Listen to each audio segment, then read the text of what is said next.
Good morning, dear student. Myself Vipul Kumar Pareva, Assistant Professor in Zoology, Government PG College Dausa. YouTube video की श्रृंखला में आज हम पढ़ेंगे बीएससी थर्ड ईयर जूलॉजी के अंदर बायो अक्यूमुलेशन, जैव संचय।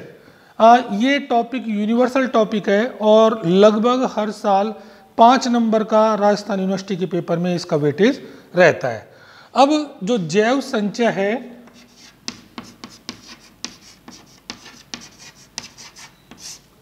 इसकी मीनिंग क्या है? जैव प्लस संचय अर्थात जीवों के अंदर किसी पदार्थ का संचय होना, या वो स्टोरेज की शो कर रहे हैं कि हम इसके अंदर स्टोरेज हो रहा है। सबसे पहले इस टॉपिक को चालू करने से पहले मैं फेट ऑफ केमिकल्स की थोड़ी सी बात करना चाहूंगा आपसे। दैनिक जीवन में भिन्न भिन्न प्रदूषकों के माध्यम से हो सकता है वो केमिकल हो सकता है वो कोई डस्ट के रूप में हो सकता है वो किसी लिक्विड के रूप में हो, हमारे पृथ्वी के चारों ओर भिन्न भिन्न प्रकार के प्रदूषण फैले हुए हैं। अब इन प्रदूषणों के अंदर जो कारक जिम्मेदार होते हैं वो कारक हमारे शरीर में भी प्रवेश करते हैं, जो हमको दिखाई नहीं दे रहे हैं, लेकिन सूक्ष्म मात्रा में वो हमारे शरीर में प्रवेश करके हमको क्षति पहुंचा रहे हैं। अब इनका जो प्रवेश हो रहा है, ये प्रवेश हमारे शरीर में जाकर जैव संचय के कंसेप्ट को जिम्मा देता है। अर्थात जो जैव के अंदर संचय हो रहा है, जो पदार्थ अंदर जाकर स्टोर हो रहा है, उसी का अध्ययन हम इस टॉपिक के अंतर्गत करेंगे। सबसे पहले यदि हम बात करें तो जैव संचय की परिभाषा की बात करते हैं, तो प्रकृति के अंदर जो भिन्न भिन्न प्रकार के रसायन है वो विभिन्न उद्भासन माध्यमों से हमारे शरीर के अंदर प्रवेश कर जाते हैं और वह संचित रहते हैं। इस प्रक्रिया को जैव संचय कहते हैं। या साधारण शब्दों में हम समझना चाहें तो मैं आपको बताना चाहूँगा कि जो रासायनिक तत्व हैं वो भिन्न भिन्न माध्यमों से हमारे शरीर के अंदर प्रवेश कर जाते हैं। अब प्रवेश करने के बाद में जब वो हमारे शरीर में संचित हो रहे हैं, एक लंबे समय तक वो हमारे साथ रहते हैं, तो इस प्रक्रिया को जैव संचय कहते हैं। जैव संचय के जो समझने हेतु यदि हम बात करें इसकी प्रॉपर वे में से, तो इसके 3-4 पॉइंट है कि किस प्रकार से आता है। तो सबसे पहले प्रवेश के माध्यम,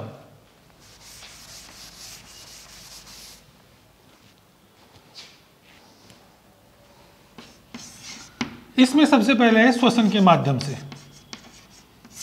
इंस्पिरेशन। देखिए सबसे पहले जो रासायनिक तत्व है वो रासायनिक तत्व हमारे संपर्क में आएंगे कैसे? इसके लिए जो सबसे बेस्ट तरीका है वो इंस्पिरेशन का है। श्वास लेने की प्रक्रिया के फलस्वरूप वातावरण में मौजूद कोई सा भी रासायनिक तत्व हमारे शरीर में सीधे एंट्री कर सकता है, उसको यहाँ पर कोई भी एजिटेशन नहीं होती। अब ये डिपेंड करता है कि आप किस माध्यम में खड़े हैं या किस माध्यम में आप अपने आप को रख रहे हैं। जैसे मैं किसी डस्ट वाले इलाके से गुजर रहा हूं, तो अब सीधी सी बात है कि डस्ट के जो पार्टिकल है वो श्वास के साथ मेरे शरीर के अंदर प्रवेश कर जाएंगे। सिलिकोसिस, एस्बेस्टोसिस, आपको सब पता है। खदानों में काम करने वाले, मान लीजिए कोई केमिकल फैक्ट्री में फर्टिलाइजर के अंदर काम कर रहा है, तो अब जो रासायनिक तत्व है वो रासायनिक तत्व श्वसन की प्रक्रिया के फलस्वरूप उसके शरीर के अंदर प्रवेश कर जाएंगे। दूसरा है निगलना, खाना या पीना। आप मान लीजिए कोई पानी पी रहे हैं, कोई केमिकल का कोल्ड ड्रिंक वगैरह, कोई सी भी XYZ आप यूज कर रहे हैं। अब यूज करने के दौरान आपको उसको पता है कि उसके अंदर इंग्रेडिएंट्स होते हैं, रासायनिक तत्व होते हैं, मे बी उनमें कोई हार्मफुल हो, यदि एक्सपायरी डेट का आप ले रहे हैं अंदर, तो वो भी आपके शरीर में जाकर मौजूद है। तीसरा, आजकल आपने देखा होगा ये जो रासायनिक खादों से तैयार की जा रही कृषि है, इसी को हम फल फूल सब्जी के रूप में हम दैनिक जीवन में ग्रहण करते हैं। अब इनके अंदर मौजूद तत्व सीधे हमारे शरीर के अंदर चले जाते हैं। तीसरा है देह, सतह या त्वचा से अवशोषण करना। कई जीव हैं जैसे एक्वाटिक एनिमल्स हैं, अब वो एक्वाटिक एनिमल्स पानी के संपर्क में रहते हैं, तो पानी में जैसा कि आप जानते हो कि वो सतह से श्वसन भी करते हैं, तो जो ही उनकी देह सतह से वो लगेगी वो सीधा उनके शरीर के अंदर चला जाएगा। नेक्स्ट है अंतर्ग्रहण, इनटेक।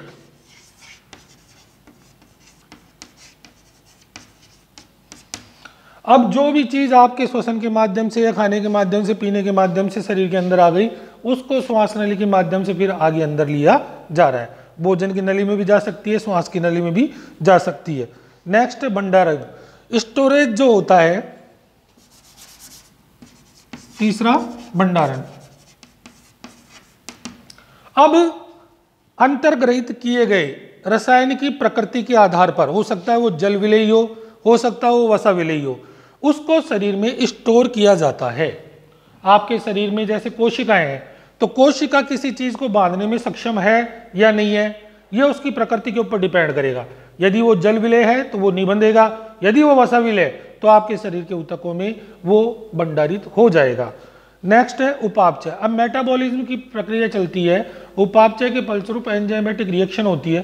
तो अब जो जीनोबायोटिक्स आपके शरीर के अंदर गया है, विदेशी तत्व जो आपके शरीर के अंदर गया है, हो सकता है कि वो टूट कर कुछ और नया बन जाए, या फिर हो सकता है कि एंजाइमेटिक रिएक्शन से वो मलमूत्र के द्वारा शरीर से बाहर भी त्याग दिया जा सकता है।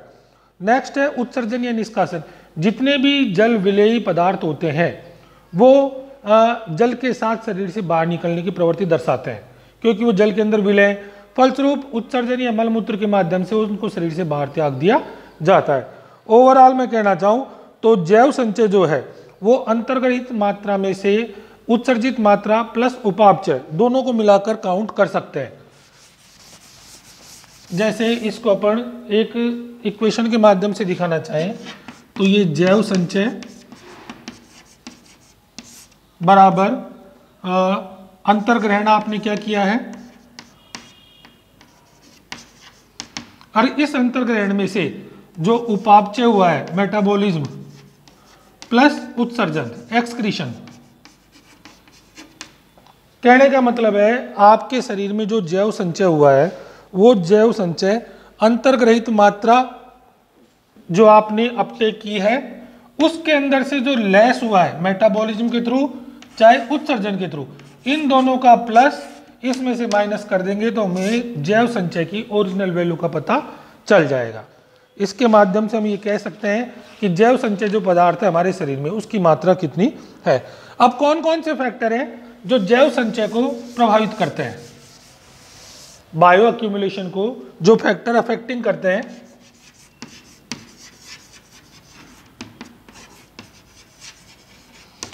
इसके अंदर है सबसे पहले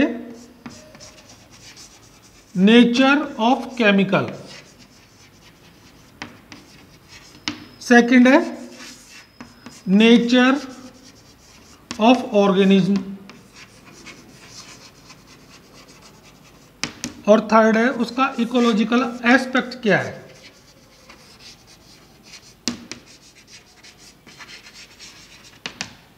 देखिए मैंने यहां 3 फैक्टर लिखे हैं। सबसे पहले लिखा है नेचर ऑफ केमिकल, सेकंड है नेचर ऑफ ऑर्गेनिज्म और थर्ड है इकोलॉजिकल एस्पेक्ट्स।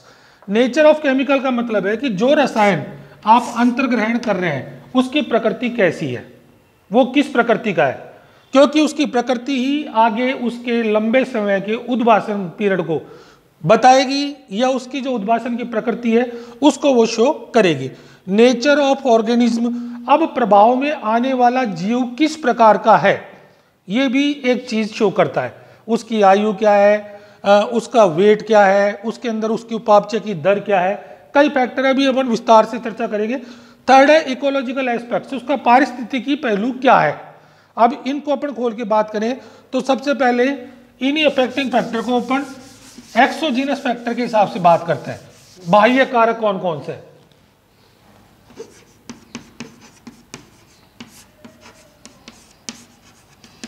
बाह्य कारक में सबसे पहले रसायन की प्रकृति, केमिकल। देखिए जो भी पॉल्यूटेंट आपके संपर्क में आ रहा है उस पॉल्यूटेंट के अंदर 2 प्रकार की प्रकृति पाई जाती है, या तो वो जल विलेय होगा या वो वसा विलेय होगा। One thing is hydrophilic and second is lipophilic.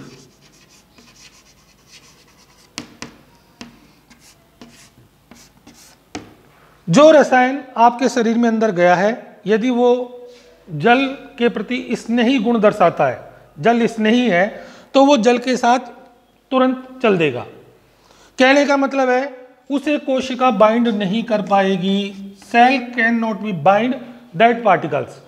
फलस्वरूप वो जल के माध्यम से निकलकर उत्सर्जन या मलमूत्र के रूप में शरीर से बाहर त्याग दिया जाएगा। जो जैव संचय होना चाहिए था वो जैव संचय वहां पर नहीं हो पाएगा और उसकी मात्रा कम हो जाएगी। सेकंड है लिपोफिलिक, कुछ केमिकल ऐसे होते हैं जो वसा के प्रति अपना स्नेह दर्शाते हैं, अर्थात जो ही वो ऊतकों के संपर्क में आएंगे वो ऊतकों में छिपकर बैठ जाएंगे, वसा उनको बाइंड कर लेती है। फलस्वरूप पानी उनका कुछ भी नहीं बिगाड़ पाता। ऐसे लिपोफिलिक लंबे समय तक शरीर के अंदर मौजूद रहते हैं। ये होता है इनका केमिकल नेचर। नेक्स्ट है उद्भासन की अवधि। इंक्यूबेशन वो कितने दिन में कर रहे हैं, वो अपने आप को एक्सपोजर कब कर रहे हैं, उनका एक्सपोज क्या रहता है,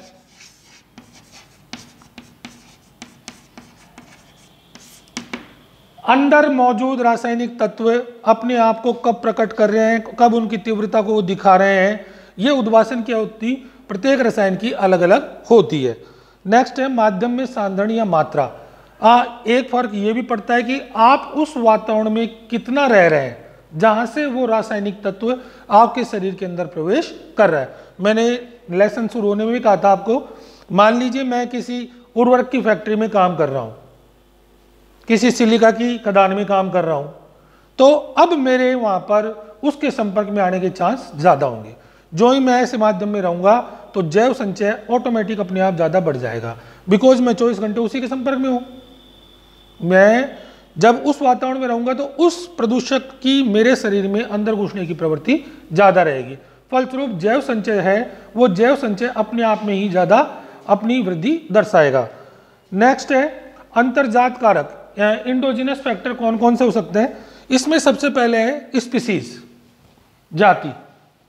जाति की यदि हम बात करें तो मैंने अभी आपको बताया था कि नेचर ऑफ ऑर्गेनिज्म वो भी इसके अंदर बहुत ज्यादा फर्क दिखाते हैं। अंतर्जात कारक देखिए, इसके अंदर जो इंडोजिनस फैक्टर है, अब सबसे पहले है स्पीसीज।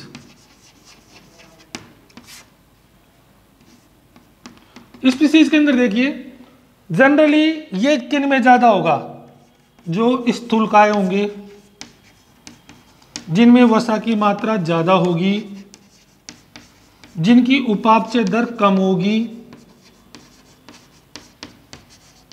जिनका जीवन काल अधिक होगा। इसी के तुलनात्मक इनको सबों को उल्टा कर लो, छोटे, वसा कम, उपापचय की दर ज्यादा और जीवन काल भी कम। देखिए मैंने कंपेरेटिव एक चीज आपको बताई है, इसके अंदर मैं दो प्रकार के जीवों को देख रहा हूं। पहला जीव जो है वो स्थूलकाय है जिसमें फैट ज्यादा है। नेक्स्ट जो उसकी मेटाबॉलिज्म रेट है वो कम है और जिसका जीवन काल भी अधिक है। अब ऐसे जीव में जैव संचय की प्रवृत्ति ज्यादा होगी, बिकॉज फैट होने की वजह से उसमें जैव संचय ज्यादा होगा। अब तुलनात्मक कंपेरेटिव इधर वाले को देख लो भाई, आकार में छोटे जीव हैं, वसा इनमें कम है, मेटाबॉलिज्म रेट इनकी बहुत ज्यादा है और इनका जीवन काल भी कम है। सीधे सीधे शब्दों में यदि एग्जाम्पल के माध्यम से समझाना चाहूं तो मैं आपको बताऊं कि समुद्र की एक बड़ी व्हेल, समुद्र की बड़ी व्हेल और एक छोटी मछली, दोनों का यदि अपन कंपेरेटिव करते हैं, ये तो हो गई साहब छोटी मछली,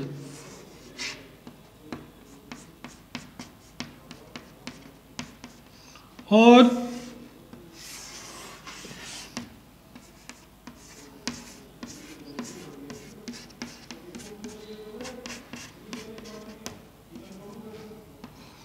अब इन दोनों में आप कंपेरेटिव करके देख लो किसके अंदर बायोअक्यूमुलेशन ज्यादा होगा।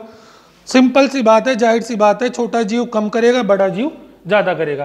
तो कहने का मतलब है कि जीवों की प्रकृति भी इस पे तय करेगी कि किसके अंदर जैव सांद्रण ज्यादा होना चाहिए, जैव संचय, और किसके अंदर कम होना चाहिए। नेक्स्ट है आयु, लिंग, व्यष्टि भिन्नताएं। एज फैक्टर भी काम करेगा, किसी की उम्र ज्यादा है तो वो ज्यादा समय तक चलेगा, किसी की कम है तो वो कम समय चलेगा। अब एक प्रश्न उठता है कि क्या जैव संचय हानिकारक है या नहीं, जैव संचय हानिकारक है या नहीं। तो इसका ओवरऑल देखने को ये मिलता है कि जो बायो एक्यूमुलेशन होता है वो हानिकारक होता है। कोई भी फॉरेन पार्टिकल यदि आपके शरीर में रहता है तो जब वो रहता है तो उसका कुछ ना कुछ असर वो आप पे जरूर शो करेगा। चूंकि मनुष्य का शरीर अभी तक इतना अपने आप को इवोल्यूशन में विकसित नहीं कर पाया कि वो जीनोबायोटिक्स का शरण कर सके या उसका दमन कर सके, तो इससे अपने को साइड इफेक्ट जरूर मिलेगा। जैव संचय में कुछ अपवाद भी पाए जाते हैं। मैंने अभी आपको कहा कि हाइड्रोफिलिक और लिपोफिलिक, जैसा हाइड्रोफिलिक है और इधर लिपोफिलिक है। अभी तक मैंने ये आपको समझाया है कि ये शरीर से बाहर निकलेगा और ये शरीर के अंदर संचित रहेगा, लेकिन इसमें भी कुछ अपवाद है, जैसे कैडमियम, कोबाल्ट, मरकरी, पारा, लेड, ये कई चीजें ऐसी हैं जो जल स्नेही हैं, लेकिन ये फिर भी शरीर के अंदर संचित रहती है। एक बार फिर बता रहा हूं, मेरे अभी तक के अध्याय में मैंने आपको ये बताया कि ये हमारे शरीर से बाहर निकल जाएगी और ये हमारे शरीर के अंदर रहेगी, लेकिन इसमें भी कुछ अपवाद हैं। कैडमियम, कोबाल्ट, मरकरी, पारा, लेड, ये सारी चीजें होने को तो जल स्नेही है, लेकिन ये फिर भी शरीर में संचय रहती है।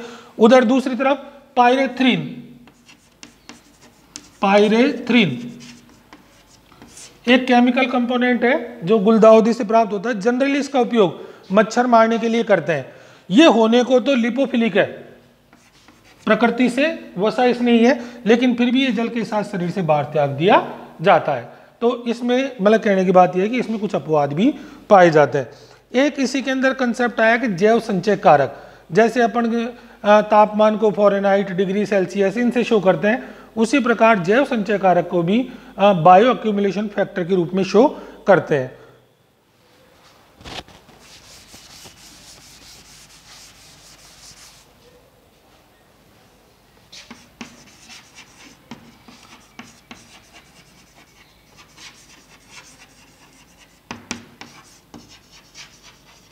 इसको अपन शॉर्ट में लिखते हैं BAF, बायो एक्यूमुलेशन फैक्टर। इसको आप कैपिटल लिख लो, BAF बराबर C टिश्यू और C मीडियम, कंसंट्रेशन का जो है सांद्रता जिसका ये, इसमें देखिए ऊतकों में इसकी सांद्रता कितनी है और माध्यम में इसकी सांद्रता कितनी है। जल में जो है ना सांद्रता इसका कितना है, दोनों का यदि अनुपात निकालेंगे तो टोटल अपना बायो एक्यूमुलेशन फैक्टर निकल कर आ जाएगा। मेरे आज के वीडियो में आपने देखा कि किस प्रकार से हमने जैव संचय के ऊपर बात की। मैं फिर रिपीट कर रहा हूँ, 5 नंबर का एक छोटा प्रश्न राजस्थान यूनिवर्सिटी के एग्जाम में लगभग पूछा जाता है। मैं उम्मीद करता हूँ आपको अच्छे से समझ में आएगा। फिर मिलेंगे अगले किसी वीडियो के साथ। Thank you very much.